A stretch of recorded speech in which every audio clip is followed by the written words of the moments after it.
So you're running out of closet space. The good news? You don't need to stop shopping. You just need to start selling with The RealReal.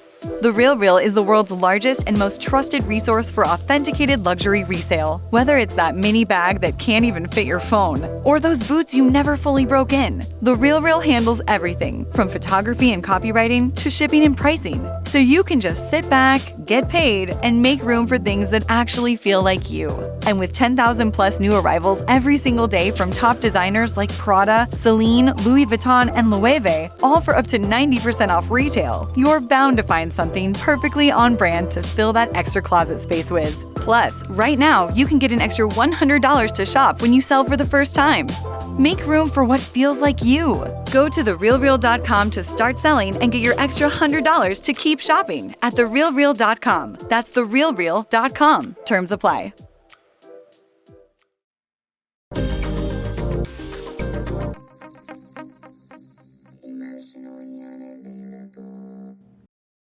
Okay, well, welcome, Brylye. I love your name, by the way. Thank you. I'm sure it wasn't your choice, but it's a great name. I'm really excited to have this conversation. You do let me say this right, like singles coaching? Yeah. So I'm It felt like actually, it was more on the individual and not as much like relationships. I felt your vibe was more like, oh, I'm gonna say it this way. Let's help you get your shit together so you can get the most out of a relationship is kind of the yes. vibe I was getting. Okay, great. Which I am like such a huge fan of, obviously, Mhm. for so many reasons. But one of the things that really called to me about your profile was just the idea of self-love being the center of all of it. And I talk so much on here about the fact that I wasn't able to receive love from anyone and really truly believed I loved everybody in my life more than they loved me. And then Mhm. once I started cultivating that self-love, I remember very specifically where I was and what I was doing when I was like, oh, they do love me. It was the most bizarre feeling. So anyway, I'm excited for this conversation. So I want to say, how did you get into this work? But a little bit further back than that, like, why is this your mission? Yeah. So my main purpose in life, right? Because I believe everybody needs to have a purpose and a mission and something that they're working towards that Mm-hmm. they want to do, not what society wants them to do or their family wants them to do or whatever else. But for me, my main purpose in life is helping others. And for this, I've worked in talent acquisition and HR for 20 years. And when I was working with my coaching clients, it was about probably almost 2 years ago now. A lot of people I talk to, they talk about, their work-life balance and how their careers affect their home life and other things. And even down to like, I had people say to me, Brylye, my marriage is on the rocks because like this job is just like blowing up my life. But they Mm-hmm. had to work because you got to pay the bills and keep the electricity on and everything else. But that kind of really triggered something for me. And I was like, I was ready to get a new coaching certification. I'm like, maybe I'll go back and get my relationship coaching certification because relationships really impact every aspect of our life, right? It's not Yeah. just work or family or romantic. It's your relationship with your grandparents, your neighbor, the person on the corner market. So I went ahead and got my relationship coaching certification. And me personally, I've been divorced since 2019 and was single mom and still single mom and didn't have really a lot of my focus was on my children at the time, but started to see the impact of going from being married for 14 years to single. You're the only adult in the house with kids, and like how do I Mm-hmm. reinvent my life and remember what that transition looked like for me. And it was a lot of self-reflection, internal work, changing how I spoke to myself, breaking patterns that I had, built up as a wall over the past 14 years and really unlearning that and coming back to myself. So once I finished with my relationship coaching certification, I created Building with Brylye. which originally had started out as a singles empowerment platform for people that are alone, or maybe, they're just getting out of divorce or had a breakup, or even ended a relationship with a best friend and you went out to coffee with them once a week or whatever else. Like, how do you change that mindset back into positivity and really caring about yourself, but also too doing that work, because we're not all perfect, right? Like, trust me, I've made plenty of mistakes in my life and, done things that, I wish I could take back, but that's just not reality, right? You're in the present only. You don't know what's happening in the future. You might have an idea, but you don't know how it's going to turn out. And you Yeah. certainly can't go back and rewrite the past. But you can use that as information to help better yourself and, live a more fulfilled life.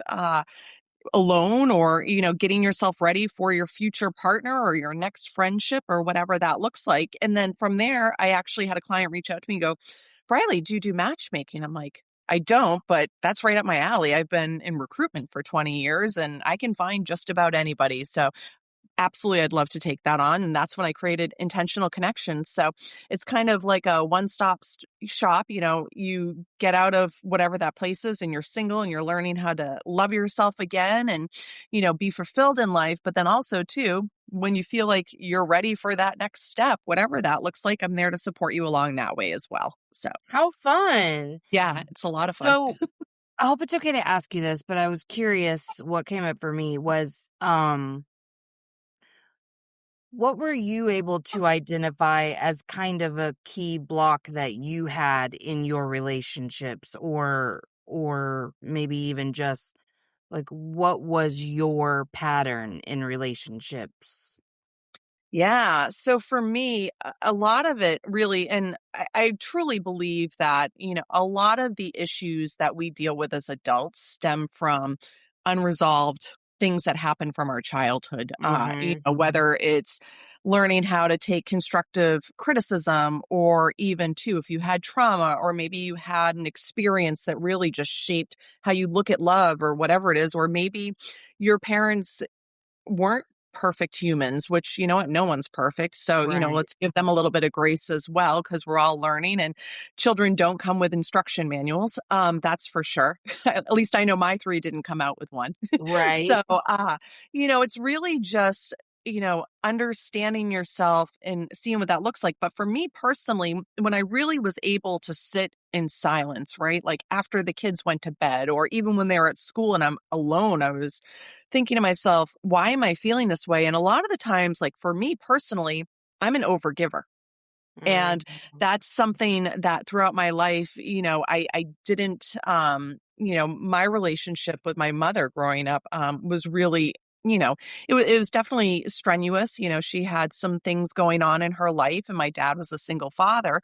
So for me, I felt like I wasn't really ever shown how to do it, right? So sitting there with that information and that kind of aha moment, and realizing that I was trying to do everything for everybody else that I didn't have from my mother figure growing up. And I was trying to be that perfect parent or the perfect wife, or, have that house that, everyone's like, oh wow, let's go there. Right.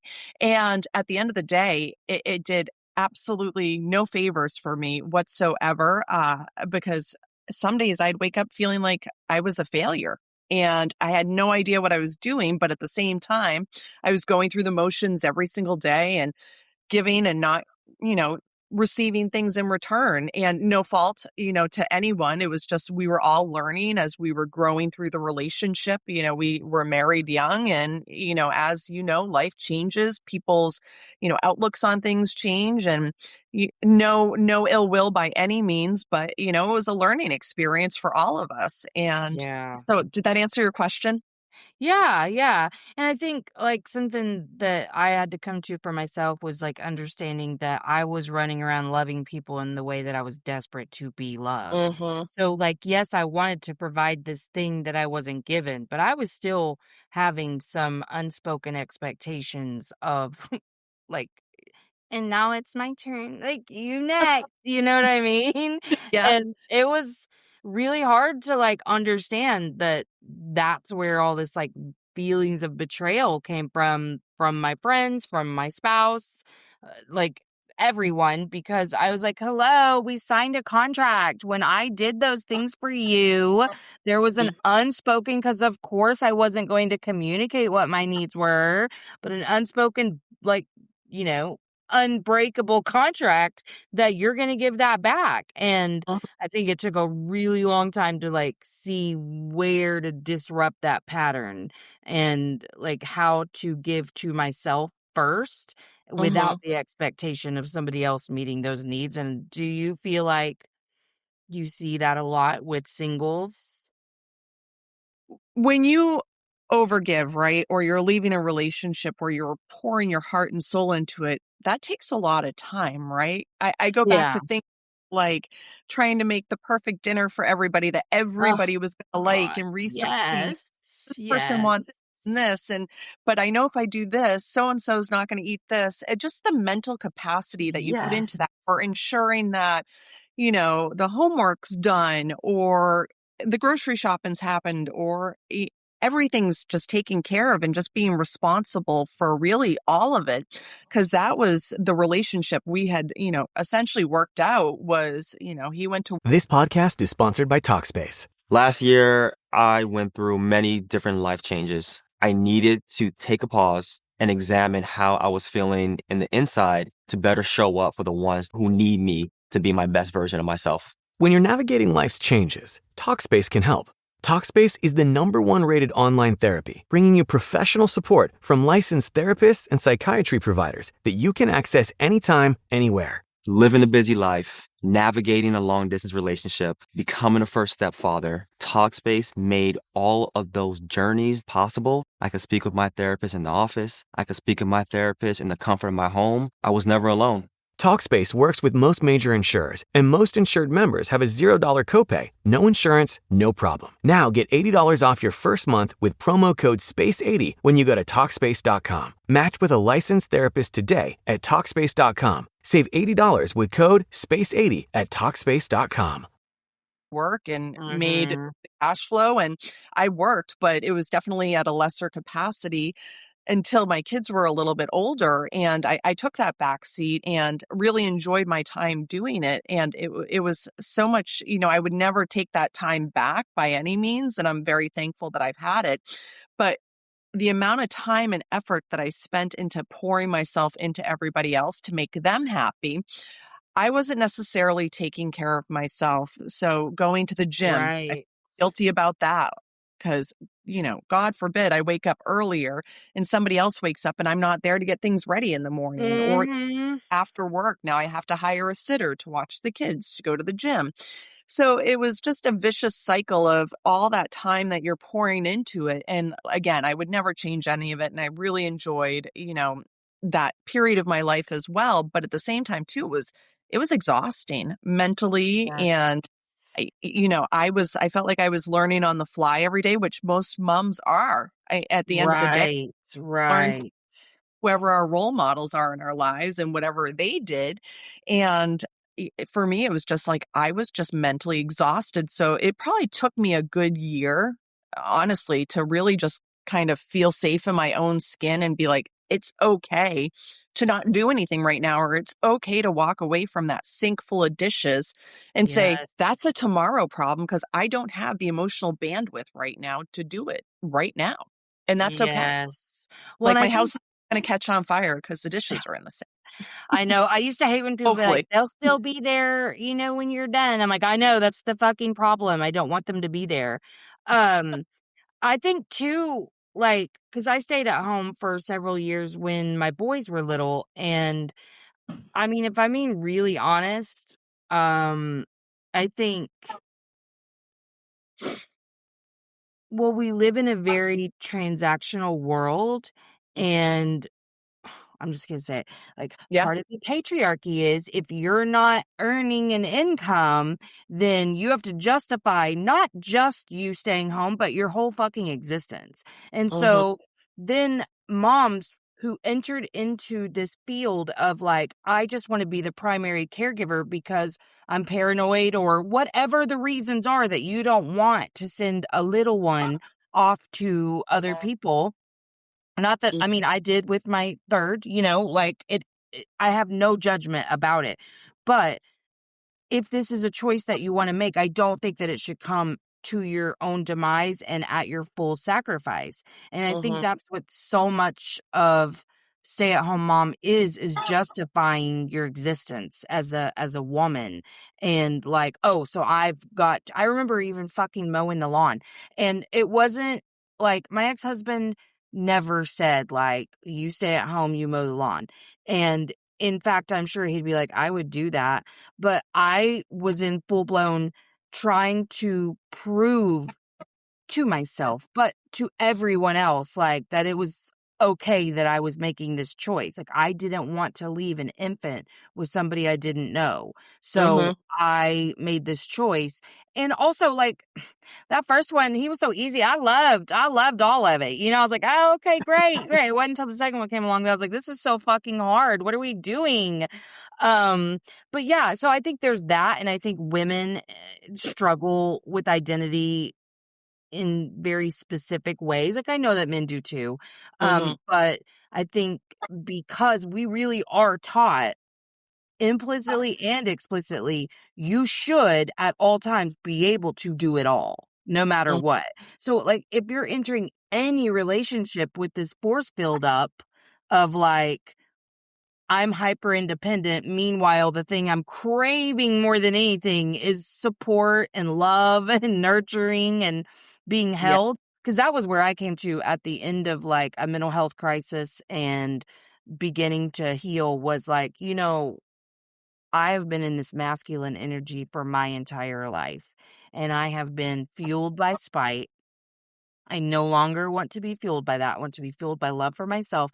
And love for myself says, I am so ready to be soft and held and nurtured. Like all this time, I appreciated like, you're so strong, you're resilient, whatever. Those were words that were good for me at a certain time. And then it was like, if I'm never called strong again, it'll be too soon because it feels like you're saying you're doing great on your own, honey. Like you're drowning, but that you're treading water. Good job. And I didn't want that anymore. And so I think for any relationship to be successful, you have to feel safe to say what you need.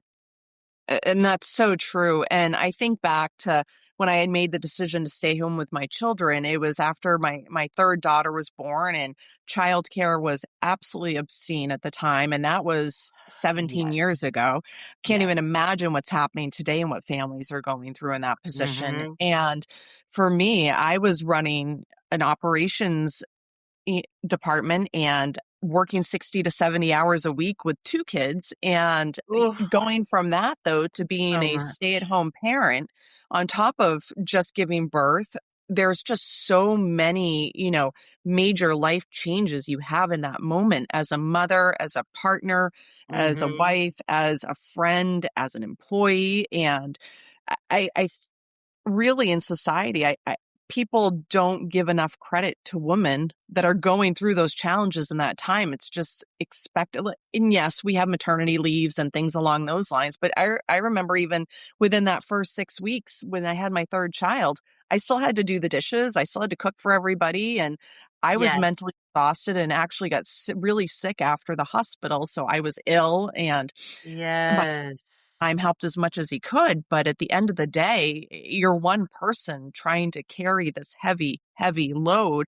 So it's really acknowledging that you are worthy of breaks. You are worthy to say, I'm not okay, or things are not working out. And I know people don't enjoy hearing that, right? People want to talk to you when things are great and you're flying high and getting promoted and doing all the light on them. Yeah. And you can share that positive energy. But also, too, it's very telling when you get into a very difficult spot, because I've been there plenty of times in my life.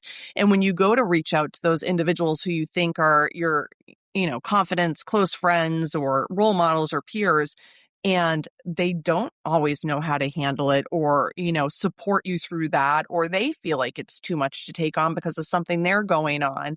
So really creating those tools to work with yourself on it to change that mindset and to get what you need, you have to start there first, because you're the only person that is going to chase that down for you. Nobody else is going to put a Band-Aid on your situation. I mean, sure, people can help you, yes, but at the end of the day, when you're dealing with that transition from going from relationships or family to by yourself, you're by yourself, and you can either Yes. sink or you can decide to do something about it.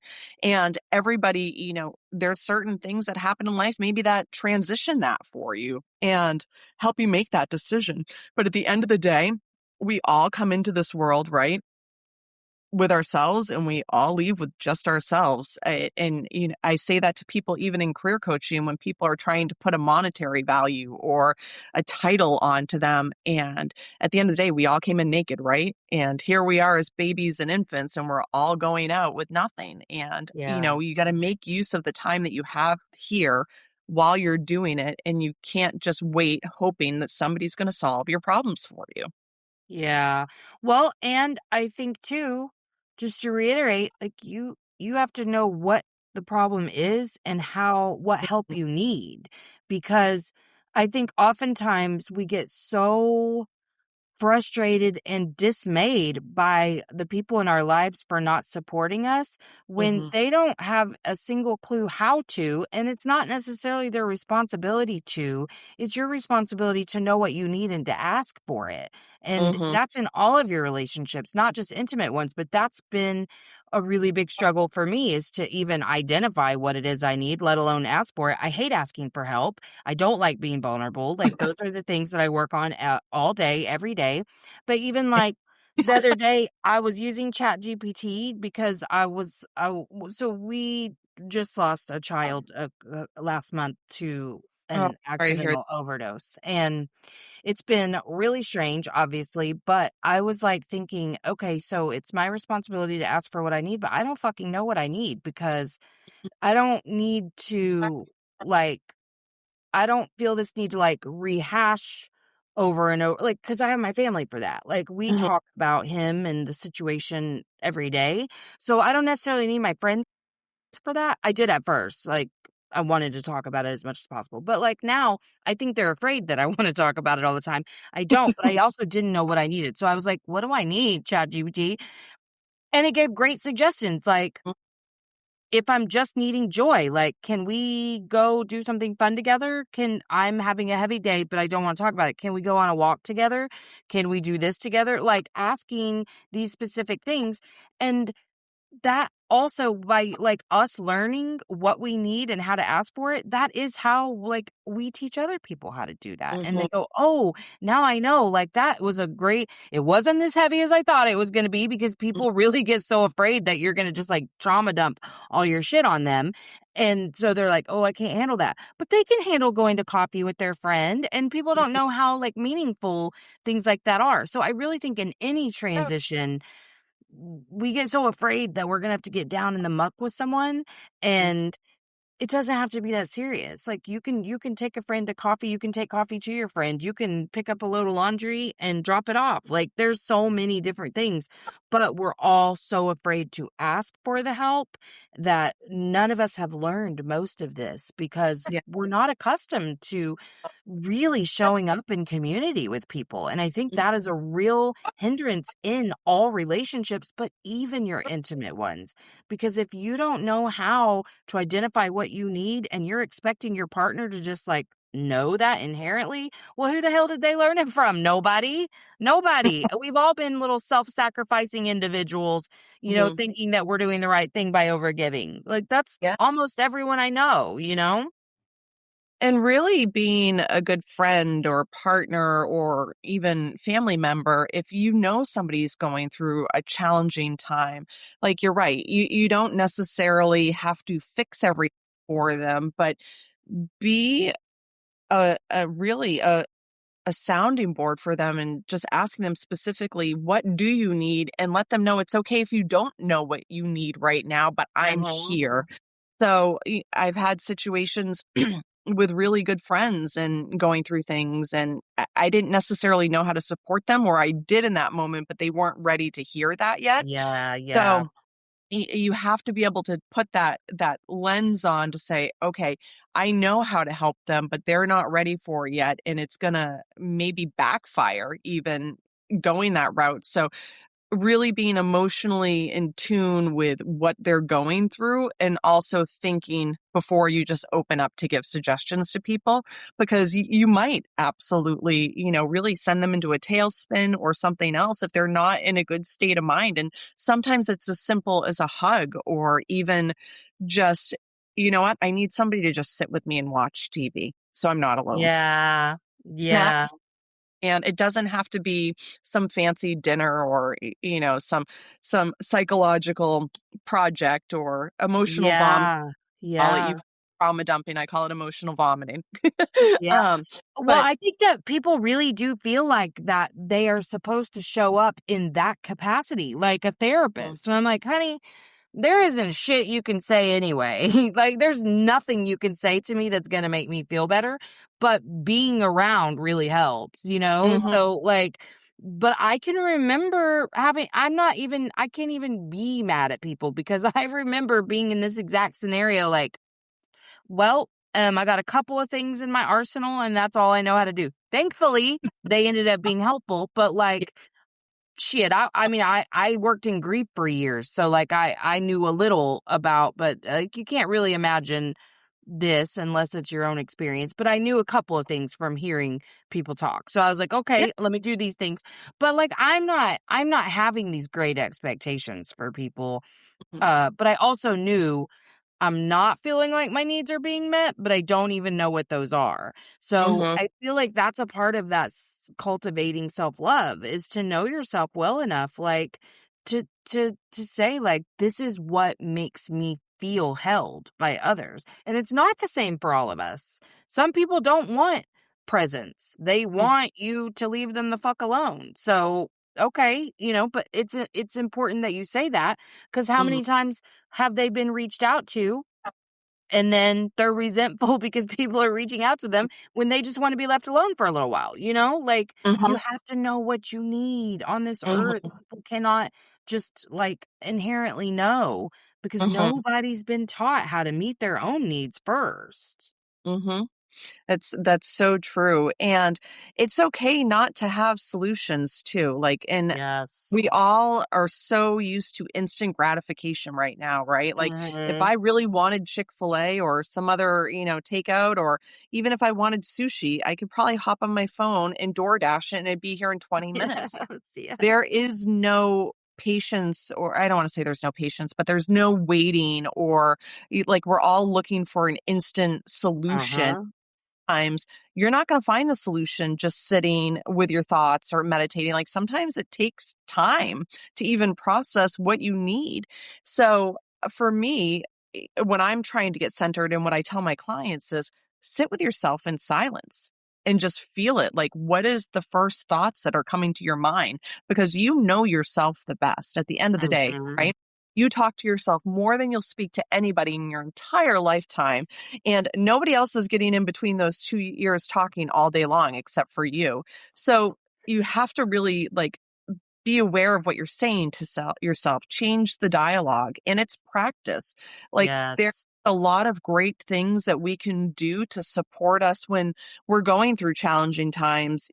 Grief looks a lot of different ways for Mhm. people. And, or we're out of a relationship where maybe we've been home by ourselves for 3 months and realizing that, oh my gosh, I'm alone and this isn't as fun as I thought it was going to be. And this is really hard. And I don't have Yeah. anyone to tap out or say, "Hey, you want to split the electricity bill with me?" It's really it's challenging to be Ooh, alone, yes. and even with a great support system. So really sitting there and seeing where even the heaviness feels, right? Like, we all carry stress in our emotions in different parts of our body. It's just not mental. You can have stress that shows up in your shoulders. For me, I wear my shoulders like earrings when I'm stressed out, like literally Yes. like this. And I'm like, ugh, I get all jacked up. And Me for too. me, when I'm feeling that, I'm like, okay, what's stressing me out right now? Because this should not be happening. There's absolutely no Mhm. reason for me to be so stressed out right now that my ears are attached to my shoulders. Like, Yeah. but it's your body's going to give you social cues when things are not flowing well. It's no different than when you go out on a first date and, chemistry is great, but it's excitement, right? It's a little anxiety. You don't know what's next. Maybe, they're cute or beautiful, whoever you're going out with, but try to put that chemistry aside. Like, what is your gut telling you in the moment? Like, is it Mm-hmm. telling you this is a soulmate, or is it telling you that you're really anxious about meeting this person, but you're excited, so you get butterflies, like you're on a roller coaster and you don't really know that person inside and out yet? So can you say it's forever love just because you met them? Probably not, but we like to tell ourselves that. So Lord knows I tried. Lord knows I tried, Brylye. I sure did. I was like, it's fate. I just knew it. I Mhm. just knew. Shit. Yeah. No. Well, it's I was the world's biggest psycho in dating. Like the world's biggest. mhm. I always say that movie, um 10 things that no. What is the damn movie? How to Lose a Guy in 10 Days, Yeah. was written about me because I was exactly all of the things you should not do in dating. Like, I was a fucking psycho. It was so embarrassing for so long, but now, like, I'm endeared by my little antics, but it was really ridiculous. And Mhm. that just stemmed from, like, chaos feeling safe because I was so used to a dysregulated nervous system. And also, I was so used to having to try to receive external validation to have any sort of internal, not really even internal at all, even with the external, but I was constant, like, I purposely went for people who didn't show interest in me every time. I was like, Yeah. let me convince you, you like me. And it was such a rat race. It was such a rat race that I totally did to myself, and breaking that cycle. I mean, I don't know how the hell we actually ended up getting married because that was ours. We were the runner chaser cycle too. Mhm. Um, well, I stepped up my game a little bit and fucking had to manipulate that situation in essence. And then I'm still left with all the same shit at the end of the day. Like, well, now what? Like, I got you and I don't feel good about it. Mhm. Like, now I'm constantly doubting whether or not you actually want to be in a relationship with me. It all just boiled down to like my insecurity, but woo, Yeah. psycho. And it's amazing, right? How we pick partners that really highlight what we need to work on. So for me, I am infamous for picking emotionally unavailable men.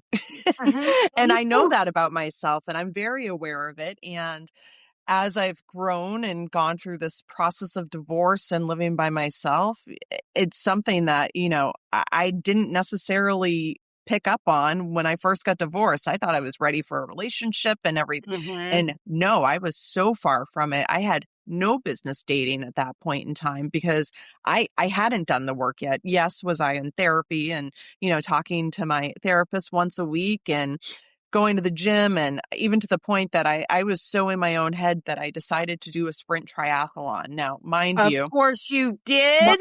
Of right. course you did. So overachiever in me, because I'm like, you know what? Yes. Bad Oh spot. my God. I'm We were gonna just do talking about this. how fucking self-hatred is just wrapped in like running and all of those sports. Oh my God. I love you. So yeah, so I did that, and I was like super proud of myself. But I remember even when I finished that, I was like, okay, great. What am I gonna do now? I'm like, Yeah. How am I going to prove my worth now? God, that's over. so Shit. Because no, you knew so you I didn't want to do that again, right? uh, I probably would, but at this point, I don't know that my body would allow me to. But God, it you was, and me both, I sister. signed up for a half marathon after that. So I was like, okay, what's next? I need something to fill That's what my I time. did too. I did like a few years of long distance running Yeah. and I hated it so much, but I loved the feeling of accomplishment because I just didn't know how to like feel validated without Mhm. some sort of goal. I fucking hated it though. I Mhm. hated it so much and I still did it all the time. It was so stupid. But something that I recognized, it took real work to get here, but Yeah. at first I recognized, oh, I do pick emotionally unavailable men, Mhm. friends, whatever. And then I was like, wait a fucking second. I'm emotionally unavailable. Like, I am not willing to be vulnerable with people in any way, shape, or form. I mean, truly, that's what the show is about, is in real time, me learning how to be more vulnerable all the Mhm. time. All the time, I'm recognizing, oh, there was a protective layer that I put between. I see it the most in my marriage. I do, because that's what brings out all my shit. But even, gosh, going through grief, I mean, it highlights all the things that were Yeah. already there. None of this is new. It was wounding I already had. But Mhm. boy, it really puts a spotlight on the shit that I hadn't, like, well, I've dealt with it, but you know how the cycle of life goes. You get all these like beautiful opportunities to revisit things and get a deeper understanding. And so I certainly see how far I've come, because I'm aware of the Mhm. pattern. At least I'm like, wait a second, if I'm thinking about that. But you said something that really, I was like, yeah.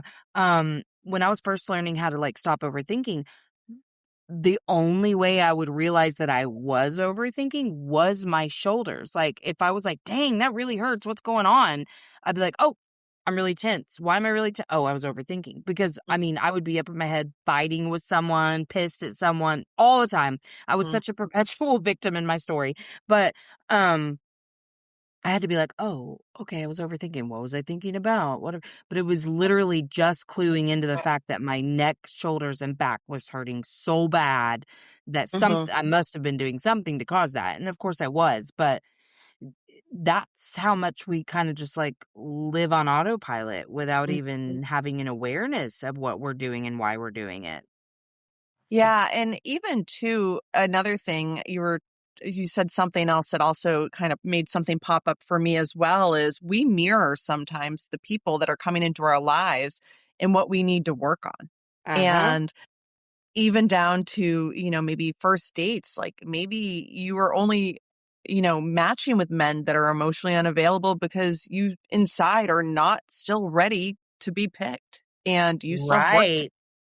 and Yeah. it's have to be honest with yourself on that. And also too, you can't allow people to take your life hijack either and just like run away with it. So I've been in a relationship before, and I remember I got ghosted and did all of that fun stuff. It was a total situationship. And I remember thinking Yes. to myself, why doesn't he like me? Like, Mm-hmm. why wouldn't he like me? And I was grasping for straws, right? And when I didn't hear from him, I automatically assumed it was me. And I'm like, and then I started thinking about it. And it took me a while it probably took me about a good year, honestly, to kind of unpack everything that I went through in that relationship. And also, too, how I abandoned myself in that relationship in hope that I was going to have this long term partner Mm-hmm. to, not necessarily support me, but to be emotionally available for me. And at the Mm-hmm. end of the day, he just wasn't. And he didn't have the capacity to be emotionally available for anybody because he hadn't done the work yet. Yep. And I hadn't finished my work yet. And I was still practicing it because I was allowing him to do that. And I thought it was okay. And it was not okay. I probably should have broken up with him within the first 2 weeks of us meeting each other. But Yes. that Yes. chemistry, right? The chemistry, the anxiety, the this is exciting, and Mhm. it was not a good relationship. And unfortunately, no ill will towards him by any means. And we're all, Yeah. even as adults, I try to, when I'm talking to adults, if they're misbehaving or acting out of character, I always try to bring it back to, okay, is this child Melissa acting out, or is this Melissa that's healed and talking, right? And really understand where people are coming from. But when you're in the thick of it too, sometimes it's very difficult. So you have to put that separation in between you. But it did. It took me a year to really, essentially, unravel what I had created in my mind by allowing the Yes. potential of him, you know, and Yes, we view fighting. this potential. That's Mhm. like so much of the what we could be. And Mhm. like I just told a client this the other day. I was like, everything that you are projecting onto him as far as potential goes is all your positive attributes. It's the positivity in you that you can't see. And then all of that negative that we project onto others oftentimes is the negative that we don't want to see in ourselves. So right now you're like seeing him through a very full glass that I'm not fucking seeing. If I'm being really real with you, I don't see the charm here. You're treated like absolute shit. Like they don't show up for you, like all these things. I'm like, where's the potential in that? The potential for what? More heartache? Situationships are devastating. They're so fucking devastating. That was always my thing. And then also the whole like, okay, well, we can be friends still. Oh my God, I kept everybody. I kept them all because I was like, oh, for one, I need to still feel that link to you because, feeling abandoned is very scary and sad for me. So, like, we can be friends. I can still pine after you and hope that this will turn into more at some point. All of the dumb shit that we do instead of going, do I like them? I think I only like this MF because they don't like me. Like, what the hell? Yeah. It's so hard to see it, though. It's so hard because it does hurt. And it's okay that it hurts. But you're like hurting yourself over and over and over and over instead of, like you said, just ending it quickly and a lot less painlessly and realizing, like, oh, it's just not a vibe. Like, I got to just move on. Yeah. And when you're in that situation, right? Maybe it's the first date, maybe it's the first couple of weeks and the excitement's there and everything else. I always try to tell my clients and myself when I'm going through it is take the emotion out of it. What are the facts? Like, what is factual in front of you right now? You met somebody new. You're learning about each other. Yes, you can, put the movie reel on in your head of what it's going to look like in the white dress and the house and maybe retiring on the lake and traveling to Italy. And that sounds fantastic. And spending Sundays together at the beach, whatever that looks like for you and whatever that movie reel is. And you can think all that in the first 2 weeks, but you have to take the emotion out of it and look at it for facts as well. Because at the end of the day, people that are together in long-term relationships are doing that because they're good partners with each other and they've decided to commit to one another to work towards whatever their life goal is, whether it's, partnership, running a household, friendship, whatever that looks like. You are essentially in a contract with somebody, even if it's an imaginary contract that you're working together to really foster these relationships with one another.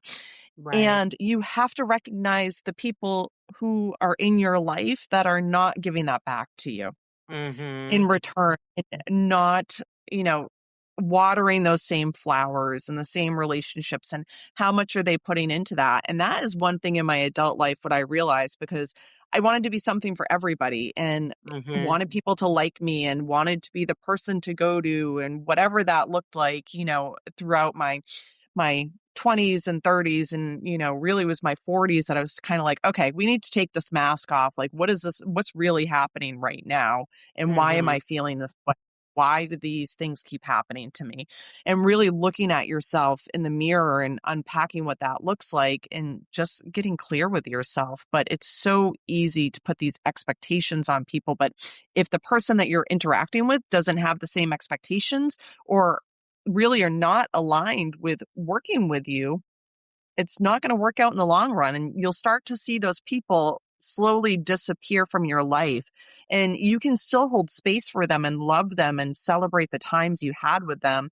But at the same time, too, it's okay to let it go and let them grow and evolve. And sometimes you evolve to the point that you actually are no longer even compatible with them anymore. So I remember this was a long time ago, and there was a group of individuals that it was your typical mean girl behavior, right? People would sit around, they would bash people, they would talk about so-and-so. They would call people, out by how they looked, their body shapes and things like that. And I remember sitting there, and at the time, I didn't feel confident in myself to really speak up against it.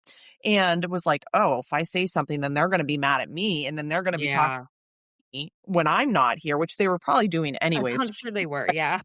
I'm sure as soon as that door shut, I was the next topic.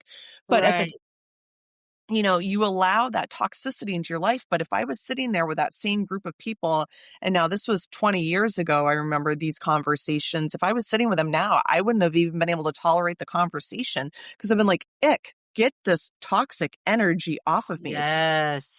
irritating me. There's nothing good with this. And it's just toxicity. And that's okay. Like, I love those individuals and I love how they've impacted my life and things that have happened. And also too, the lessons they taught me with their own behaviors, because, role models, good and bad, are all there to teach you something. And every individual that you encounter in your life is there for a purpose. I mean, even us meeting Melissa, like if I thought a month ago I was going to be meeting Melissa, I would have been like, maybe, maybe not. I don't know who she is, but we're having this fantastic conversation today. And I'm learning so much from you as well. And you really, at the end of the day, don't know who's going to end up in your life, but they're all there for a purpose and to learn something as part of your journey as a human being as you're going through life. Yeah. And that is another major transition. When you do start to figure out all of these things, you're no longer mirroring the people around you. And I had to learn, oh, I entertained. Well, I do believe that we're, especially as women, but that we're programmed to connect via talking shit and complaining. I was the best at that, talking shit and complaining. And even as I got older, I mean, I used to be the talk shit about everybody. But even as I got older and tried to, like, I was like, no, at least I have to be loyal to my friends. Cause like in my 20s, I'd have talked shit about my friends too, like all the time, all the time, all the time. But I would still talk shit. Like if I didn't like someone, I was the ringleader of the shit talk in my circle, you know? And really was like, well, but I mean, I don't talk about my friends, so that's fine. So I had to realize, like, well, I was doing that because I was insecure and I didn't know how to connect authentically. And so if I found myself in a room of people like that now, again, it would give me the ick too, because that's not my frequency. Like, I'm not insecure and I don't value tearing other people down, whether they're aware of it or not. And the only reason that you would do that is if you're insecure. And that's how I would mirror other people. So even though you were the person who didn't necessarily engage in the shit talk, you wouldn't have been in the room if you weren't an insecure person. And that's where you mirrored each other. So then when you do raise your vibrations and you are, loving yourself more and whatever, you can't, like, it's not an energetic match. So you're literally going to be repelled by one another. That's been the hugest lesson for me, is like, damn, Yeah. where'd all my friends go? Yeah. And it goes too when you're thinking about even men and women. It's not just women with their light, right? There's men that do this work too. And they are Yes. just beautiful humans and great souls. And I'm lucky enough to have some really close friends that are men that are going through this journey as well. And I applaud them because sometimes, men are masculine and they don't want to get soft like that. But Yeah. they have emotions too, just like us women, and Yep. they have to do the work. But what I found is the more work you do on yourself, the more internal dialogue that you're changing into positivity, and the more you're practicing being whole with yourself and being comfortable being alone, being comfortable, grabbing a book and go sitting at a bar and ordering a glass of wine and reading it by yourself, just being comfortable in your own skin, right? Once you get to that level, you admit this light, right? Of just like there's I feel an aura around people that have done the work and they have the positivity, and you can sense their good energy field. And with that, you're going to attract people that are emotionally unavailable, Yep. because again, you're spreading this light, you're spreading this cheer and this happiness, and they want what you have. Also, too, Yep. you're going to attract the mean girls into your life too, even if you're like that, Yeah. because they want to be close to you, because you might be siphoning off your energy, or maybe they want to learn from you, or maybe they want to keep you close to make sure they know what you're doing. So Yep. there's a lot of different ways, but when you do that work, you're still going to attract people that maybe are not vibrating on that same frequency as you. And you have to use discernment as to how you're going to allow them into your life. You don't have to be superficial and be like, sorry, I've done the work and I'm here in my spiritual journey, in my self-development journey, or whatever journey that you want to call it. You can't be on your high horse. You still want to work with people, right? And you want to engage Right. with them, and you still want to be that kind human that you're working towards.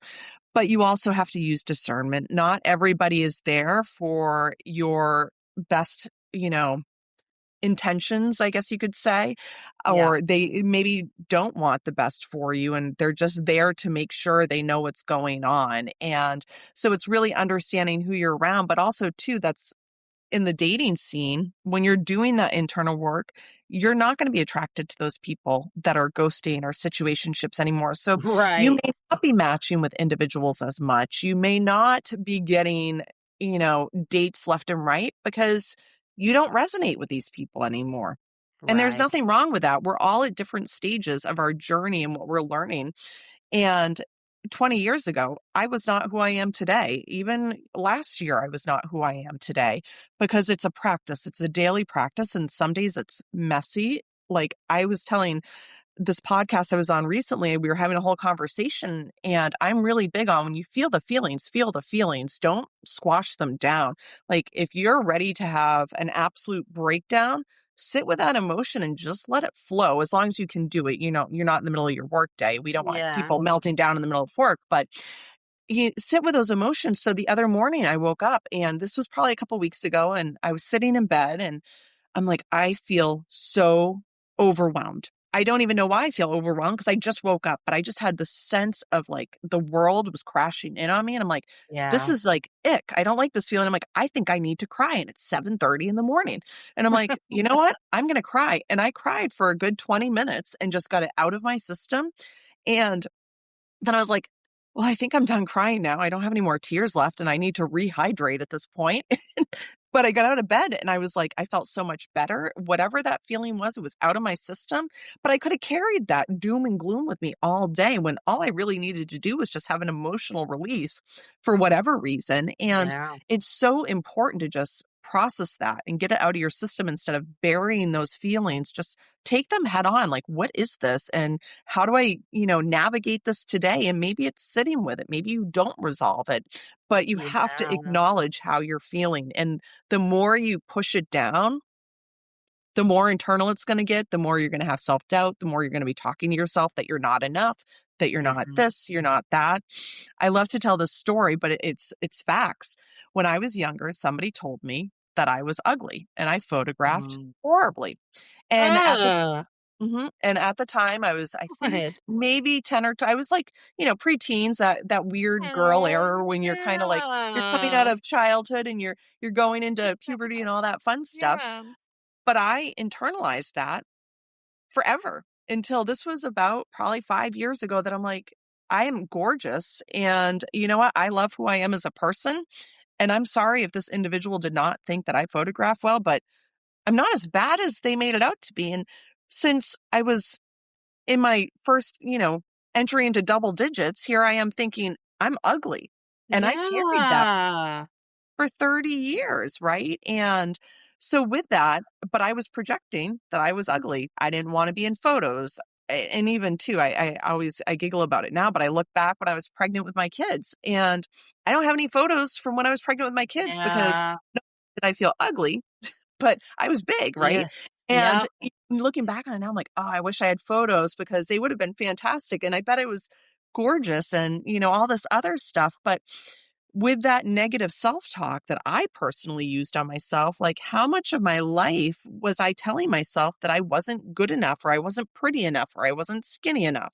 And a Yeah. lot of that comes from a narrative that somebody else told me that honestly at the time was the same age that I was. So what did they know? Because I didn't know Right, anything, asshole.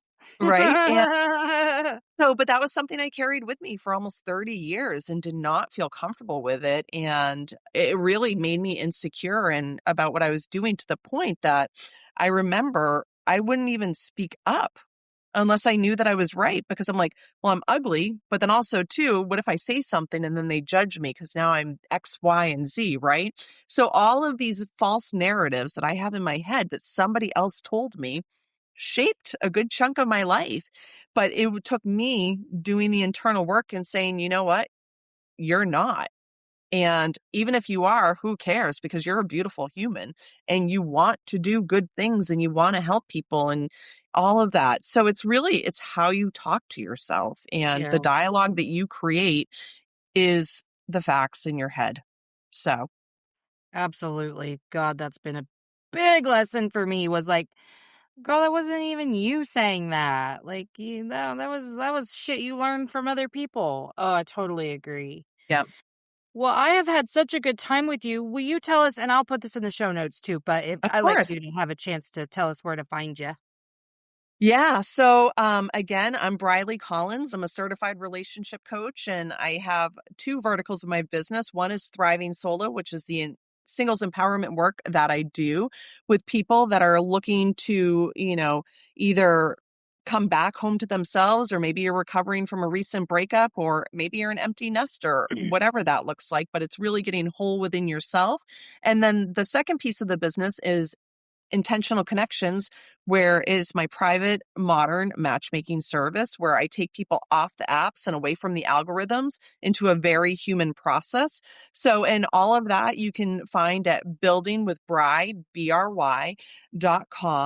You can also find me on TikTok, Instagram, Facebook, as well as YouTube. So, but yeah, I'd love to hear from you. And thank you so much, Melissa. This was a joy. Good. I had such a good time. And again, I will have all of that in the show notes too. So you guys make sure you check that Awesome. out.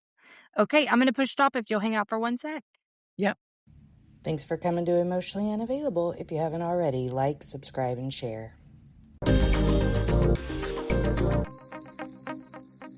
Emotionally Unavailable. All right, that's it from me. So make sure that you check out the show notes for links. And until next time, let's all just keep swimming. INDEPE and cut.